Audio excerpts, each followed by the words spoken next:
Vou estar fazendo uma apresentação sobre o treinamento de desenvolvimento de hardware de PCB. Eu me chamo Cleison Castro, há mais de 15 anos dentro da área de tecnologia. Trabalho com desenvolvimento de sistema IoT, desenvolvimento de aplicativos web, back-end, desenvolvimento de integrações de dispositivos eletrônicos com a nuvem, desenvolvimento de hardware, desenvolvimento de firmware, Linux embarcado, enfim, um vasto conhecimento na área. Antes disso, de demonstrar o que eu posso estar ensinando para vocês nesse treinamento, eu vou demonstrar algumas placas, alguns projetos de alguns clientes. Esse aqui é um projeto com ESP32, ele tem buzzer, saída de 12 volts com esse MOSFET para execução de leitura e também para acionamento de tensões mais altas. Tem o buzzer aqui dentro.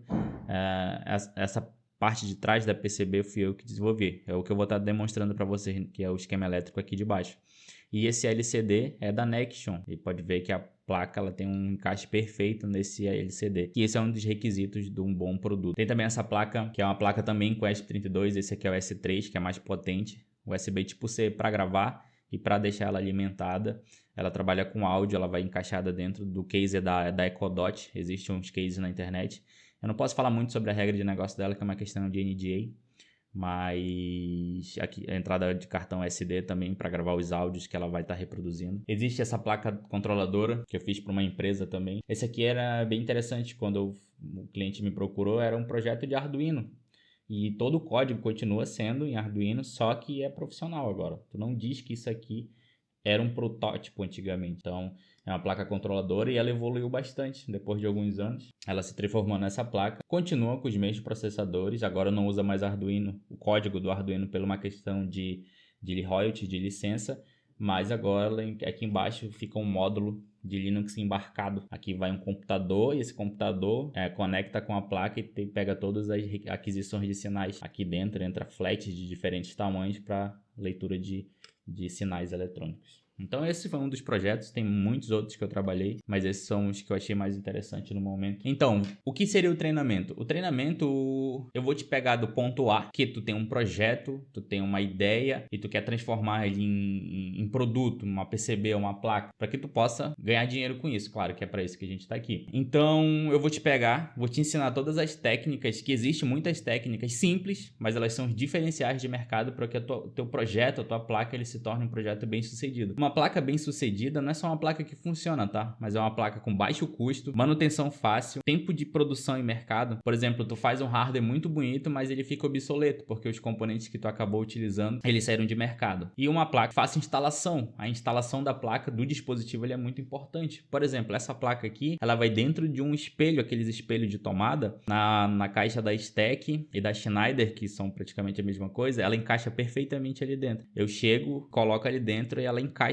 furação que já vem pela própria empresa. Então a instalação disso aqui é muito fácil. Faço um corte no espelho, aquele espelho branco, e esse LCD já fica, a instalação ali é feita desse dispositivo de forma muito rápida. Então isso também é uma parte importante do produto, beleza? A parte de layout aqui, como vocês podem ver, a organização é extremamente importante. Toda vez que eu arrasto um componente para cá, que é uma das coisas muito importantes, esse componente eu já me preocupo com o part number, código e vendedor. Seria isso, eu vou dar um pequeno exemplo. Esse componente aqui, que é o principal, que é o ESP32, que é a CPU principal desse projeto, ele já vem com o valor, que é o ESP32, ele é 16 MB de flash com 8 MB de SRAM. O datasheet desse componente é muito importante. O part number, que é o número de fabricação, onde o fabricante, que é a Espressif, ele distribui esse nome esse componente através desse nome. Então tem um dos fornecedores, que é a Mouse, às vezes falta na montadora, eu tenho onde repor, e o código de montagem, no caso eu monto pela JLC. Então quando eu vou montar esse componente, eu já coloco esse código também, e eu mostro como colocar esse código e como é que funciona essa parte de codificação de montadora. Esse aqui, por exemplo, esse componente é um regulador de tensão muito comum no mercado, um SOT 223.3 de 3 pinos. Esse componente não tem muita informação, porque ele vai ser montado no Brasil, foi montado no Brasil. Grande parte dessa placa ela é montada na China, mas alguns componentes são montados no Brasil. Existe duas motivações. Preço, às vezes retirar alguns componentes enxuga o custo de montagem da placa, e também por uma questão de nacionalização. Não foi o caso desse aqui, tá? O que seria a nossa nacionalização? Às vezes tu precisa pegar um subsídio do governo ou nacionalizar o produto, ele precisa de tantos por cento desse produto seja montado no país de origem para que ele se transforme num produto nacional. Então, uma das características é que alguns componentes, propositalmente, tu não deixa que a montadora faça a inserção deles através da Pick and Place, mas tu monta ele no Brasil justificando a nossa nacionalização. Esse também é um ponto sobre a montagem. Nesse caso aqui, ele não é montado, eu dou um clique aqui, excluo da lista de materiais. Lista de materiais é a BOM, né? Que toda a placa, todo o esquema elétrico, quando eu já vou puxando os componentes, eu já vou me preocupando com o código desse componente, código de fabricação desse componente, código de montagem desse componente e o footprint desse componente também. Quando eu arrasto um componente, eu já preciso saber qual é o footprint dele, qual é o formato desse cara. Como é que ele vai ficar na placa, se é um formato que eu conheço ou não. No caso desse SOT 23 aqui, esse é o formato dele, é os pads dele, a disposição dele, espaçamento entre pinos, enfim. Tudo isso eu já me preocupo também. Para quando eu for para a parte de montagem, que é a parte da PCB, eu não me preocupo com esses detalhes. Já vi projetos em que acontece muito com MOSFETs e principalmente com transistores, que a pinagem é diferente. Às vezes o dreno é no lugar do source. Acontece, tá? Muito comum, principalmente em componentes chineses, então a gente toma muito cuidado com esse tipo de componente. Então a parte da organização, como vocês podem ver, toda a parte mecânica, que é por onde eu começo. Uma das coisas que eu ensino no treinamento, por onde eu começo o desenvolvimento de uma PCB? Eu começo pela parte mecânica. Então qual é o ciclo? Parte mecânica, que é o formato da PCB, se ela é redonda, se ela tem chanfre, se ela não tem, nesse caso dessa PCB, ela tem esse pequeno corte aqui, que é uma questão para passar o flat, então esse é o motivo desse corte. O formato dela, como eu disse, ela vai encaixada dentro de um espelho de tomada, por isso que ela tem esse tamanho.